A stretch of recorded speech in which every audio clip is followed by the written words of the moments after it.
we confront a truth too dangerous to ignore, one that strikes at the heart of our democracy and future: Nigeria's spiraling debt crisis. Hi, welcome to Let's Talk About It. From the reckless borrowing of the 1980s to the federal government's fresh $21.5 billion loan request in 2025, the narrative is all too familiar.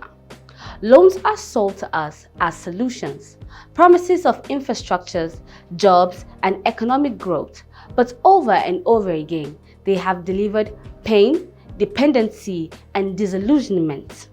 We must ask, are we building a future or auctioning it off piece by piece to foreign powers and corrupt elites?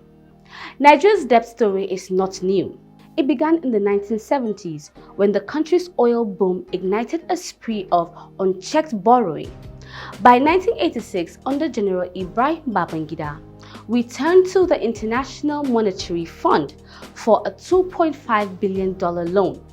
But it came with strings: devaluation of the naira, subsidy cuts, sweeping economic reforms. The result?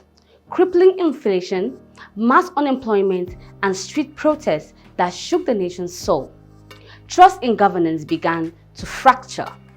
In 2005, President Olusegun Obasanjo secured debt reliefs, cutting our $30 billion burden.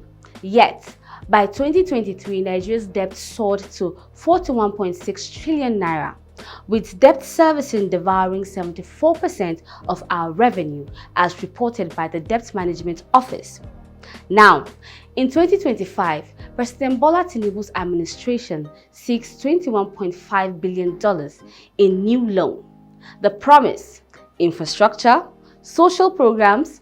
The reality: history wants us otherwise. Projects like the Ajaokuta steel plant, funded since the 1970s through loans, remain ghosts of ambition. This is not about the numbers, it's about power. Loans from the IMF and World Bank come with strings: remove subsidies, privatize assets, dictating our policies, hollowing our sovereignty. China's $1.2 billion loan for the Edo-Kaduna Rail shows progress is possible, but resources, back details risks our oil, our future. Every unaccounted naira fuel corruption starves schools, hospitals, jobs, and betrays the Nigerian people. Loan can build when wielded with integrity. The Edo-Kaduna Rail, operational since 2016, carries thousands daily. A $2.25 billion World Bank loan in 2024 targeted safety nets for 70 million Nigerians, but the $21.5 billion request demands scrutiny.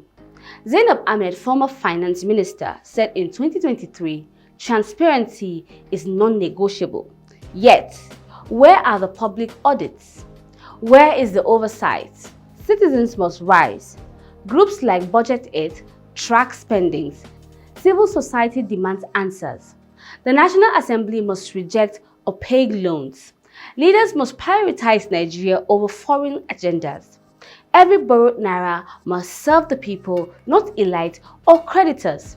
From Babangida's IMF shackles to Tinubu's $21.5 billion gamble, Nigeria's debt crisis tests our democracy. Will we let history repeat? Corruption, dependency, betrayal? Or we will demand accountability? Leaders, hear this. The people are watching. Every kobo must be accounted for.